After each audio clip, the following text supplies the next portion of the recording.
Karimnagar bus stand లో గర్భిణికి కాన్పు చేసి మానవత్వం చాటుకున్న టీజీఎస్ ఆర్టీసీ మహిళా సిబ్బందికి ముఖ్యమంత్రి రేవంత్ రెడ్డి అభినందనలు తెలిపారు. సకాలంలో స్పందించడం వల్ల ఓ తల్లి బిడ్డల ప్రాణాలు కాపాడగలిగారంటూ ట్వీట్ చేశారు. విధి నిర్వహణలో కూడా మీరు ఇలాంటి మంచి పేరు తెచ్చుకోవాలని ఆశిస్తున్నామన్నారు రేవంత్ రెడ్డి.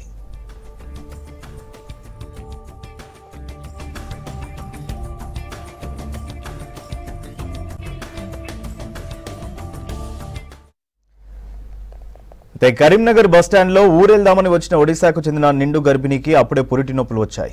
అక్కడే ఉన్న ఆర్టీసీ మహిళా సిబ్బంది చీరలు అడ్డుపెట్టి మహిళకు సాధారణ ప్రసవం చేశారు. ఆ తర్వాత కరీంనగర్ ప్రభుత్వ ఆసుపత్రికి తరలించారు. బస్టాండ్ లో ప్రసవం చేసిన ఆర్టీసీ మహిళా సిబ్బందిపై ప్రశంసలు కురిపించారు అధికారులు.